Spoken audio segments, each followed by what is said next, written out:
welcome to the second motivational theme. And this one we're talking a lot about purpose, success, and significance, and what it looks like to have that be the reason that you are living. Right. If you're talking about these themes, the person in the Bible that exemplifies them the most is Paul.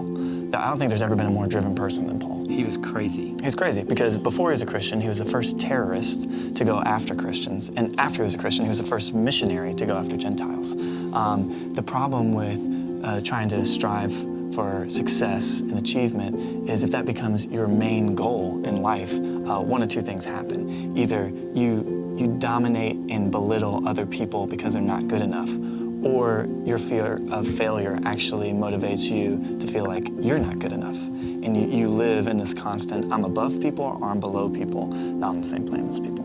Yeah, so what does it look like to actually have the gospel penetrate your life if you're driven by success? And it's not that success is a bad thing, it's a good thing. It's great. We should be pursuing our purpose in life and looking to achieve things. But how do we live it in such a way where it doesn't run over people and we can actually be in right relationship with others? Right.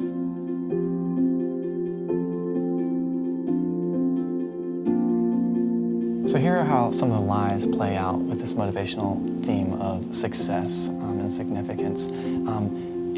If you're always thinking like, these people are holding me back, I wish they would get up to my level, or they're not good enough, that's a domineering way to treat other people. And if on the flip side, if you're thinking, I'll never amount to anything, I'm never gonna succeed, I'm worthless, I can't do anything right, then that's living under the weight of success. So what is the truth in all the mix of all these emotions and thoughts?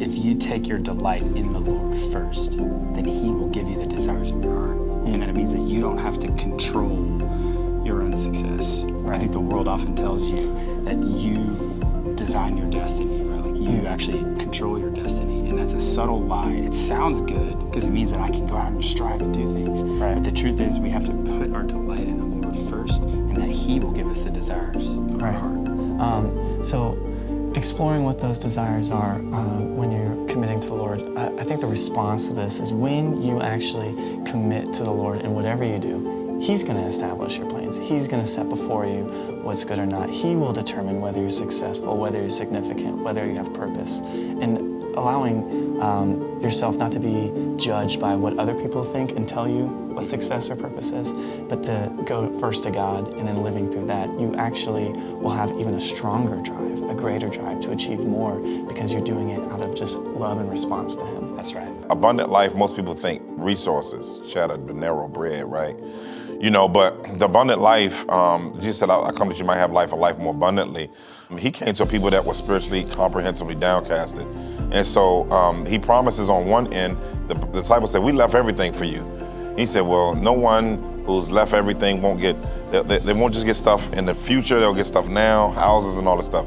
But then on the other end, the Bible talks about the fact that, you know, he who walks godly in Christ Jesus will suffer persecution. So it's kind of like this paradox, if you will, of a lifestyle. So when we look at the idea of abundant life, it's the ability to have a divine perspective and enjoyment no matter what's going on in your life. And I think it can involve things at times, but that's not the metric, I believe, what Jesus was talking about. The metric was the comprehensive spiritual life that you have, that you experience love, joy, peace, patience, kindness. All of those different pieces of the fruit of the Spirit are ways in which we experience the beauty of the abundant life. Our dreams have purpose and meaning and value, and God doesn't tease us by giving us dreams. And what does it look like for the stay-at-home mom as well as the CEO in a business to both have the same significance and purpose here on earth and being driven by Christ to do good and seek the kingdom?